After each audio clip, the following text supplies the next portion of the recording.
Good morning. This is Dr. McDaniel at GYN Corner. I'm having a little bit of arm pain today. I broke my arm 4 weeks ago, a month ago. I broke my arm, so it's been hurting quite a bit today. I don't know why. I'm still wincing a bit today. But happy Tuesday, and thank you for joining me and watching the presentation on what is polycystic ovarian syndrome. I'll say at the beginning and then I'll say at the end. Please check out the YouTube channel. It's also called GYN Corner. I'm an obstetrician gynecologist in Midtown Manhattan, New York City. So if you're in the area, please stop by. We see walk-ins every day. You just call in the morning for the walk-in hours. Otherwise, it's by appointment only. Sorry, and Monday through Fridays.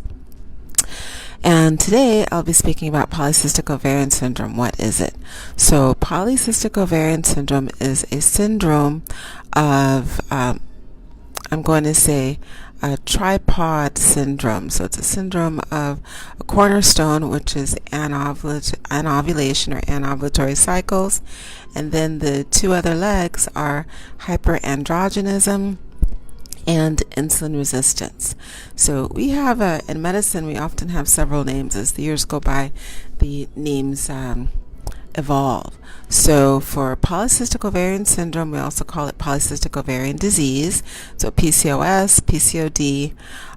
We used to call it stein-leventhal syndrome based upon the discoverers, pioneers of the disease and treatment. It used to be called briefly Hair-Ann syndrome, which was an acronym. So HA was hyperandrogenism, IR was insulin resistance, and AN was anovulation. So Hair-Ann syndrome, Stein-Leventhal, PCOS, PCOD, polycystic ovarian syndrome. We have a whole bunch of different ways to say the same thing. So it's what we call a disease, but it's really a syndrome. And a syndrome is not a specific entity. It's a collection or a collaboration of several problems that that person has, medical problems that that person has. So PCOS or polycystic ovarian syndrome is best described by its symptoms because it's a manifestation of symptoms and signs. Symptoms are things that the patient or the woman feels and reports, and signs are things that we can see outwardly without her opening her mouth. So the most common symptoms of polycystic ovarian syndrome is irregular menstrual cycles. That's for all of the different definitions over the years, 60 plus years, that's the most common cornerstone or the basic symptom that one has to have, without which you cannot say you have PCOS. So irregular cycles or infrequent cycles or dysfunctional uterine bleeding. So the cornerstone of polycystic ovarian syndrome is that when someone ovulates, they should always get their cycle 14 days after ovulation. So for polycystic ovarian syndrome, it's a syndrome of irregular ovulation patterns. For most women with PCOS, they'll get their cycles every 4 to 6 months if there isn't any medical intervention, and that's because they only ovulate every 4 to 6 months. Now, some women won't get their cycle at all. They'll go 1, 2, even 3 years without a menstrual cycle unless there's medical intervention, so they just never ovulate. Others may have a menstrual cycle fairly regularly. Every 6 to 8 weeks or every 2 to 3 months is also fairly common. And others will have an irregular cycle pattern, but it will also be interspersed with abnormal bleeding. So they may get a cycle in January for 2 or 3 days, very light and spotty, and then nothing again till May. And when they get the cycle in May, it'll be 2.5 weeks of just heavy, crazy bleeding. And then they may have some spotting for a day or two again in July, and then nothing again until December. So it's an irregular menstrual pattern due to an irregular ovulation cycle. So usually when one does not ovulate, there isn't a menstrual cycle. Occasionally, the irregular ovulation pattern allows for an abnormal blood or tissue buildup in the uterus. So in addition to just having a cycle when they happen to ovulate, there's also irregular bleeding because of the unstable uterine lining. So the cornerstone for PCOS is irregular menstrual cycles or an abnormal ovulation pattern.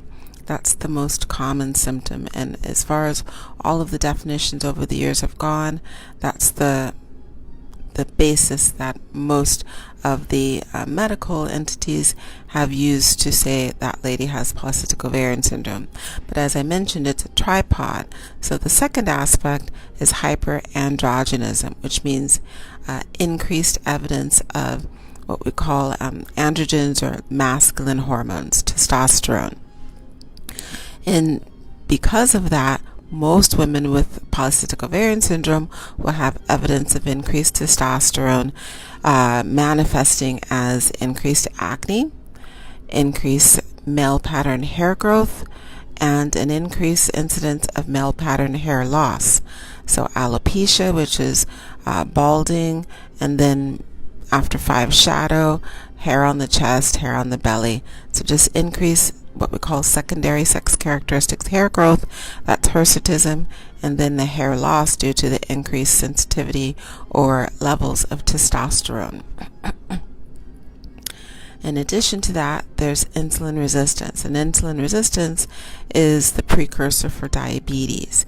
Insulin resistance is also what increases the central or midriff adipose gain, so fattier belly than lower bottom. So it's the apple versus the pear shape.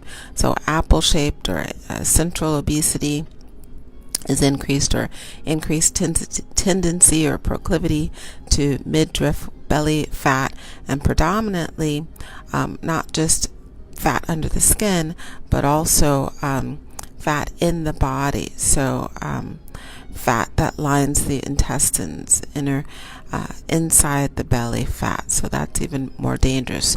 And because of that increased insulin resistance and increased propensity towards full-on diabetes, and also metabolic syndrome because of the increased weight gain, especially around the belly, increased abdominal circumference, increased rate or propensity towards diabetes.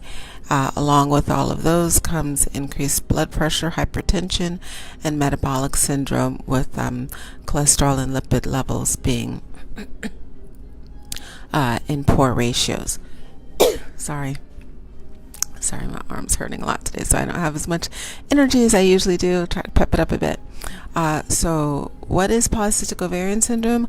Polycystic ovarian syndrome is a syndrome of a triad of metabolic or hormonal problems. So it's anovulation manifested by irregular abnormal cycle patterns or no menstrual cycles. It's insulin resistance, which is precursor and the development of diabetes, and its ensuing obesity and metabolic syndrome, and then of hyperandrogenism, which is increased male hormone effects, so acne, facial hair, and balding, male pattern balding. Lastly, so that's the triad. Lastly, a lot of people assume that because it's called polycystic ovarian syndrome, the main issue is that you have multiple cysts on your ovaries. That's actually not the case. Polycystic ovaries are due to increased rate of what we call follicles, which are eggs in the ovaries, being recruited for ovulation, and then because there is an anovulatory pattern, those eggs don't actually ovulate, so they're arrested in development.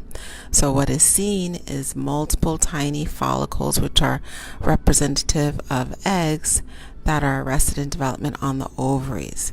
So in a cut section, or if you're looking inside the ovary as we do on an ultrasound or a sonogram, the definition is that there has to be at least 12 follicles between 9 and 12 millimeters, which means none of them is actually progressing towards ovulation. Ovulation is a follicle of 18 to 22 millimeters. So arrested development follicles on at least one ovary, and an increased volume of the ovary because all of those tiny little cysts bulk up the ovary. So one can have polycystic ovaries without having the syndrome, and you can have the syndrome without having the polycystic ovaries. They are physical manifestations, usually of an anovulatory menstrual pattern, but not always. So I hope that's been helpful. I feel like it was a little more detailed than I wanted to get into on what is PCOS, and then because the definition of PCOS is really more a description of signs and symptoms, I had to describe all the signs and symptoms.